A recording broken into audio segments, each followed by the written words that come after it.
Alhamdulillah wa la ilaha illallah Allahu Akbar Subhanallah Alhamdulillah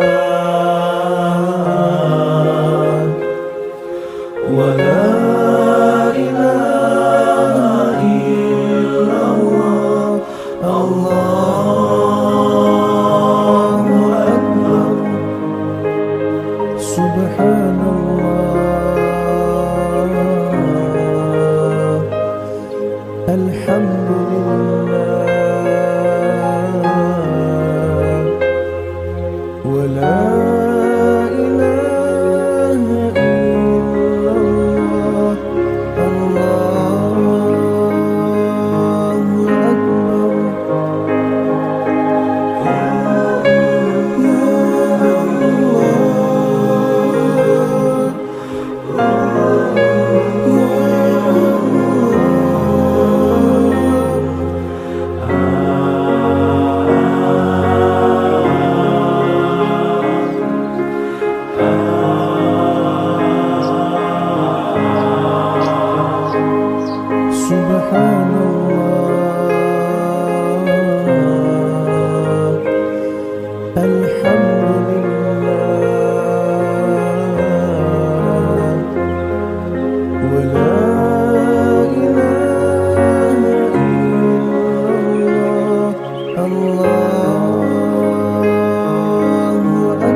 Assalamualaikum warahmatullahi wabarakatuh.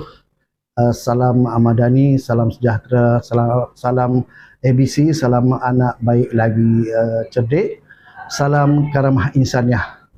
Terima kasih kepada panitia agama Islam, panitia bahasa Arab dan surau Ar-Raudah yang telah berjaya menganjurkan pada malam ini tentang program membincangkan tentang Isra Mi'raj, sejarah yang dikenang. Jadi yang akan dibincangkan oleh kedua orang panel ataupun Tilmiz Nasuha dan Tilmiz Aizat, yang mana dijalankan oleh moderator Ustaz Fakhruddin sendiri, dan mula-mula ini pada tahun 6. Terima kasih dan selamat menonton kepada semua para penonton warga Sekolah Kebangsaan Kalumpang. Tahniah sekali lagi kepada panitia bahasa Arab, pendidik agama Islam dan surau Ar-Raudah. Hari ini mereka akan membincangkan, kedua Tilmiz ini akan membincangkan tentang peristiwa yang dikenang, yang sangat bersejarah, peristiwa Nabi Muhammad SAW yang melalui peristiwa Isra Mi'raj yang bermula daripada Makkah Al-Mukarramah hingga ke Masjid Al-Aqsa, dan kita akan saksikan apakah intipati dalam perbincangan kedua-dua Tilmiz ini dan kita cuba dapatkan pengajaran dan pengalaman daripada Rasulullah itu menjadi amalan kita. Ada satu peristiwa dan satu amalan yang sangat penting pada seluruh umat Islam. Jadi kita saksikan bersama-sama dan diucapkan tahniah kepada dua-dua orang tilmiz ini, tilmiz Nasuha dan tilmiz Aizat daripada tahun 6 yang akan menjadi panel dalam perbincangan kita pada malam ini. Sekian, Assalamualaikum warahmatullahi wabarakatuh.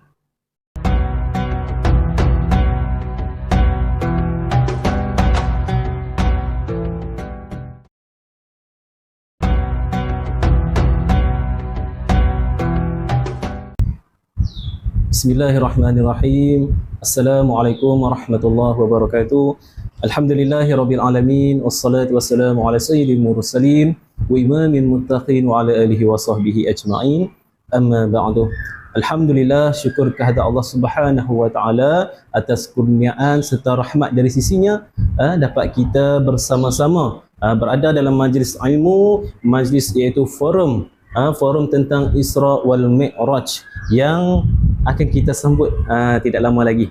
Baiklah tuan-puan yang dirahmati Allah sekalian, kita memang dah tahu bahawasanya peristiwa Isra dan Mi'raj ini terjadi di mana perjalanan Nabi Muhammad sallallahu alaihi wasallam bertemu dengan Allah kerana Allah ingin perintahkan suatu ibadah syariat yang memang wajib untuk kita semua umat baginda Nabi Muhammad sallallahu alaihi wasallam tunaikan, dan sekiranya kita tidak menunaikan ibadah itu maka kita telah melakukan suatu dosa yang besar dan akan diazab oleh Allah Subhanahu wa taala. Jadi saya perkenalkan panel pertama untuk forum Isra Mi'raj ini, iaitu panel pertama yang berbaju merah iaitu Tilmiz Nasuha, dan yang di sebelah sana panel yang kedua iaitu Tilmiz Aizat yang berbaju Melayu hitam. Baiklah tuan-puan yang dirahmati Allah sekalian, kita teruskan perkongsian kita berkenaan dengan Isra wal Mi'raj. Jadi kita bertanya kepada panel yang pertama iaitu Tilmiz Nasuha. Jadi Tilmiz Nasuha, boleh Tilmiz Nasuha kongsikan kepada penonton apakah yang dimaksudkan dengan Isra itu sendiri, dan apakah yang malaikat Jibril alaihissalam selaku peneman baginda Nabi lakukan kepada Nabi Muhammad sebelum baginda Nabi diperjalankan oleh Allah Subhanahu Wa Taala, dan apakah tempat-tempat yang baginda Nabi singgah sepanjang perjalanan itu sendiri. Baiklah, tafadhal. Terima kasih kepada Tuan Moderator. Kita berbalik kepada soalan yang telah diberikan, apakah pengertian Isra? Isra ialah perjalanan Nabi dari Masjidil Haram ke Masjidil Aqsa di Palestin. Sebelum Nabi Muhammad SAW memulakan perjalanannya ke Masjidil Aqsa di Palestin, beliau telah disucikan hatinya dengan menggunakan air Zam-Zam oleh malaikat Jibril alaihissalam. Beliau juga telah menaiki Buraq yang sejauh mata memandang, yang bermaksud maafkan saya, ya sejauh mata memandang selangkah Buraq tersebut. Nabi Muhammad juga telah dibawa oleh malaikat Jibril ke Masjidil Aqsa di Palestin, dan Nabi Muhammad telah diarahkan oleh malaikat Jibril supaya berhenti dan menunaikan solat sebanyak 2 rakaat. Selain itu juga Nabi Muhammad SAW telah melalui banyak tempat yang bersejarah, antaranya iaitu negeri Taibah atau negeri Madinah, di mana tempat Nabi Muhammad SAW akan berhijrah. Yang kedua ialah Bukit Tursina, yang di mana tempat Nabi Musa alaihi salam menerima wahyu. Dan tempat yang ketiga adalah Baitul Laham, yang di mana tempat Nabi Isa dilahirkan. Seterusnya, yang terakhir sekali iaitu Nabi Muhammad SAW telah dipertunjukkan oleh sekumpulan manusia yang menanam padi lalu terus menuainya tanpa menunggu masa yang tertentu. Nabi Muhammad SAW menanyakan kepada malaikat Jibril, mengapakah perkara itu terjadi sebegitu? Malaikat Jibril mengatakan bahawa itulah orang-orang yang jujur terhadap kesalahan yang dilakukan. Dan Malaikat Jibril mengatakan lagi sekali kepada kepada Nabi Muhammad SAW bahawa Allah akan memberikannya 700 kali ganda pahala yang orang yang jujur terhadap kesalahannya sendiri. Nabi Muhammad berasa begitu gembira kerana orang yang jujur terhadap kesalahannya sendiri adalah orang yang sungguh bagus dan beriman. Itu sahaja daripada saya serahkan kepada panel yang seterusnya. Baiklah tuan-puan yang dirahmati Allah sekalian, itulah perkongsian daripada Tirmizi dan Surah sendiri. Kita dapat lihat bagaimana Nabi itu dicuci hatinya dengan air suci, dengan air zam-zam, dan juga ada hikmah. Orang yang jujur ini Allah berikan darjat yang terbaik kepada dia. Apabila dia jujur, dia mengaku kesilapannya, ada hikmah yang Allah berikan kepada dia. Baiklah, kita teruskan dengan soalan seterusnya, iaitu kepada Tirmizi Aizat, berkenaan dengan pengertian Mi'raj dan juga mungkin ada hikmah daripada peristiwa itu sendiri, dan juga yang paling kita nantikan ini, apakah ibadah yang disyariatkan kepada kita semua, ibadah yang wajib kita tunaikan sehingga hari ini, dan jika kita tidak tunaikan ibadah ini maka kita akan diazab oleh Allah Subhanahu wa taala. Baiklah, dipersilakan Tirmizi Aizat. Terima kasih atas tuan moderator tentang soalan yang diberikan tadi. Berbalik kepada soalan tentang maksud Mi'raj. Mi'raj ialah perjalanan Nabi Muhammad SAW yang diiringi oleh Malaikat Jibril dari Masjidil Aqsa ke Sidratul Muntaha. Ibadah atau syariat yang diperintahkan oleh Allah kepada Nabi Muhammad SAW ialah untuk menunaikan solat fardu sebanyak 50 waktu. Apabila Nabi menerima perintah itu, Nabi pun turun daripada Sidratul Muntaha dan menceritakan tentang perintah itu kepada Nabi Ibrahim. Nabi Ibrahim berkata, 50 waktu itu takkan mampu umatnya untuk melaksanakannya. Nabi Ibrahim menyuruh Nabi Muhammad SAW untuk naik ke Sidratul Muntaha untuk bertemu dengan Allah, untuk mengurangkan lagi waktu itu supaya umatnya mampu melaksanakannya. Nabi Muhammad pun pergi ke Sidratul Muntaha ulang-alik dari Sidratul Muntaha, sehinggalah Allah memberikan 5 waktu sehari semalam untuk kita solat fardu. Yang terakhir ingin saya kupaskan daripada soalan tadi, tentang sebuah kisah yang diriwayatkan oleh Anas bin Malik, meriwayatkan tentang Nabi Muhammad SAW pernah bersabda, pada malam aku dimi'rajkan, aku bertemu dengan suatu kaum yang kukunya daripada tembaga. Mereka mencakar muka dan dada mereka. Kemudian Nabi Muhammad SAW bertanya kepada Jibril, "Wahai Jibril, siapakah mereka?" Lalu Jibril pun berkata, "Mereka ialah orang yang memakan daging manusia, yakni mengumpat atau menjatuhkan maruah mereka." Itu sahaja jawapan yang boleh saya berikan. Saya berikan seterusnya saya kembali kepada tuan moderator. Terima kasih. Baiklah, terima kasih diucapkan kepada Tirmizi Aizat atas perkongsian yang ringkas tetapi penuh dengan pengetahuan ilmu yang dapat kita ambil. Di mana saya tertarik dengan berkenaan dengan hadis Nabi Muhammad SAW, di mana orang yang suka mengumpat, orang yang suka bercakap ke sana sini, maka dia seolah-olah memakan daging saudaranya sendiri. Itu amat-amatlah jijik, ya tuan-puan yang dirahmati Allah sekalian.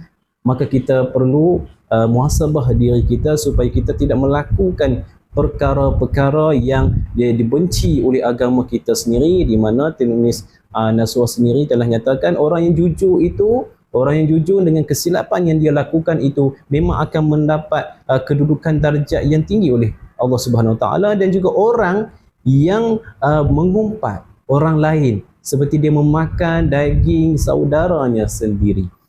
Jadi kita sama-sama bermuhasabah, laksanakanlah solat, kerana solat itu sangatlah tinggi kedudukannya sehingga Rasulullah sendiri diperjalankan untuk bertemu dengan Allah Subhanahu Wa Taala, syariat tentang solat 5 waktu. Jadi tuan-puan, jangan tinggal solat, jangan malas solat, jangan buat-buat tak solat. Yang penting kena solat 5 waktu.